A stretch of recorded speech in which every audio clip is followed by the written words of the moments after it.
আসসালামু আলাইকুম ভিউয়ার্স। আজকে আমরা দেখব কিভাবে ছবিতে চারি সাইড দিয়ে যে বর্ডার ইউজ করে সেটা কিভাবে ব্যবহার করবেন। এক কথায় এটাকে স্টকও বলে। সেই স্টকটা কিভাবে ব্যবহার করবেন এটা আমরা আজকের এই পর্বে দেখাবো। তো চলুন ভিউয়ার্স, আর কথা না বাড়িয়ে মূল পর্বটি শুরু করা যাক। কিভাবে স্টক ব্যবহার করবেন সেটা আমরা কম্পিউটার স্ক্রিনে দেখাবো ফটোশপ দ্বারা। ভিউয়ার্স, ছবিতে বর্ডার ইউজ করতে হলে আপনাকে যেটা করতে হবে সেটা হচ্ছে ফটোশপ সফটওয়্যারটি ওপেন করতে হবে। দেন ফটোশপের ক্যানভাসে আমি একটি ছবি নিয়ে নিয়েছি, ঠিক আছে। এই ছবিটা দিয়ে আমি হচ্ছে এখানে দিব, বর্ডার দিব। তো যেই ছবি আপনি সেই ছবি অনুযায়ী ছবিটি ক্রপ করে নেবেন, ঠিক আছে। ধরেন আপনি পাসপোর্ট সাইজের ছবি বানাবেন, তো পাসপোর্ট সাইজের মাপটা হচ্ছে 1.55 ইঞ্চি, 1.99 ইঞ্চি, ঠিক আছে। এভাবে ইঞ্চিটা বসাই দিয়ে রেজুলেশন 300 দিয়ে আপনি এভাবে বসাই দিয়ে জাস্ট কি করবেন, ক্রপ টুলটি সিলেক্ট করে দেবেন। দেওয়ার পরে ছবিটি একটু ক্রপ করে নেবেন। এনি সাইজ, আপনারা যে কোনো সাইজের ছবি এইভাবে ক্রপ করে নিতে পারেন। নেওয়ার পরে এবার যেটা করব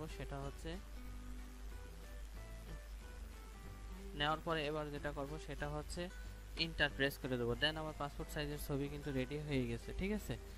এই পাসপোর্ট সাইজের ছবি এভাবে একটি ডুপ্লিকেট পেজ ক্রিয়েট করে নেব। নেওয়ার পরে যেটা করব সেটা হচ্ছে এই ছবিটার একটু চুলের ব্যাকগ্রাউন্ড কালারটা একটু দিয়ে দেবো, ঠিক আছে। চুলের কালারটা দেওয়ার জন্য অ্যাডজাস্টমেন্টে চলে আসবো। আসার পরে কি করব, সিলেক্ট অপশনে চলে আসবো। আসার পরে কি করব, এখানে রেডস আছে, এখানে আমরা ব্ল্যাকটা সিলেক্ট করে দেবো। দেওয়ার পরে যেটা কি করব, এই ব্ল্যাকটা একটু বাড়িয়ে দেবো। দেন ছবির চুলের যে এটা আছে সেটা কিন্তু ব্ল্যাক হয়ে গেছে। এখন কি করব, এই ছবির ফেসটাকে আরেকটু ক্লিন করব। করার জন্য চলে আসবো কোথায়, ফিল্টার অপশনে। এখানে যে সার্জারি 2 আছে এটাকে রিমুভ গ্রিন সার্জারি করে দেব। দেন ছবিটা আরেকটু স্মুথ হয়ে যাবে, ঠিক আছে।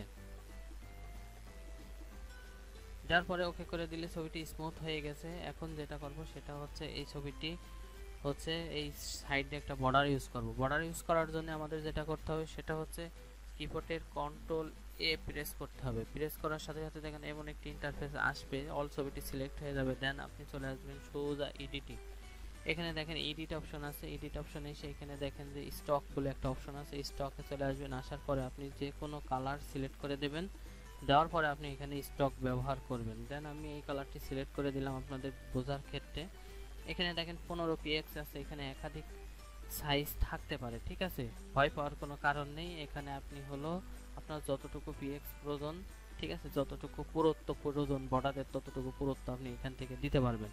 দেন ওকে করে দিলে আপনার ছবির কিন্তু চারি সাইডে বর্ডার হয়ে যাবে। এই বর্ডারটা একটু ছোট লাগতেছে, আমি আর একটু বড় বাড়িয়ে দিব। সেটাকে আমি আবার ওখানে চলে যাব, যাওয়ার পরে স্টকে চলে আসবো। আসার পরে এখানে আমি 5px দিয়ে দেবো, তাহলে আমার আরেকটু বর্ডার দেখেন বড় হচ্ছে। এখানে একটি বোঝার বিষয় আছে, অনেক ক্ষেত্রে অনেক সময় আমাদের বড় বর্ডার ইউজ করা লাগে, ঠিক আছে।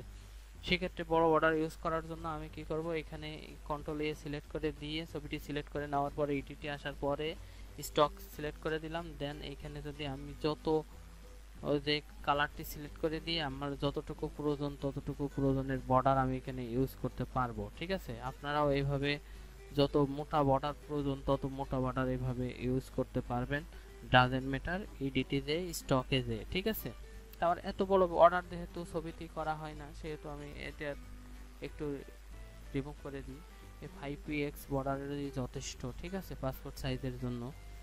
দেন এই ছবিটি কিন্তু এখন কমপ্লিট হয়ে গেছে। এটাকে আপনি এখন খুব সহজে চাইলে প্রিন্ট করে নিতে পারবেন বা হচ্ছে সেভ করে রেখে দিতে পারবেন। এই ছবিটি সেভ করে রাখার অপশন কোথায়, কিবোর্ডের কন্ট্রোল অল্টার এস প্রেস করে আপনি সেভ করতে পারেন। আবার চাইলে এখানে দেখেন ফাইলে একটা অপশন আছে, এখান থেকে যে আপনি সেভ অ্যাজ, এই যে সেভ অ্যাজ দিলে, এই যে সেভ অ্যাজ দিলে আপনি এখান থেকেও সেভ করতে পারবেন, ঠিক আছে। ভিউয়ার্স, মূলত এই ছিল আজকের ভিডিও। এই ভিডিওটি যদি ভালো লাগে থাকে অবশ্যই একটি লাইক দিবেন। কেমন হলো আমাকে অবশ্যই কমেন্ট বক্সে কমেন্ট করে জানাবেন। নেক্সট পরবর্তী ভিডিও নিয়ে আপনাদের সামনে আবার হাজির হবে ইনশাআল্লাহ। সবাই ভালো থাকবেন। আজ এই পর্যন্তই। আমার জন্য দোয়া করবেন, আমিও যেন আপনাদের জন্য দোয়া করতে পারি। আমার এই চ্যানেলটি নতুন, আপনাদের বলবো সাবস্ক্রাইব করে রাখতে, এইরকম প্রয়োজনীয় ভিডিও যেন আপনার নোটিফিকেশন বারে আমার ভিডিও পৌঁছে যায়। আর যারা সাবস্ক্রাইব করছেন তাদেরকে অসংখ্য ধন্যবাদ। সবাই ভালো থাকবেন।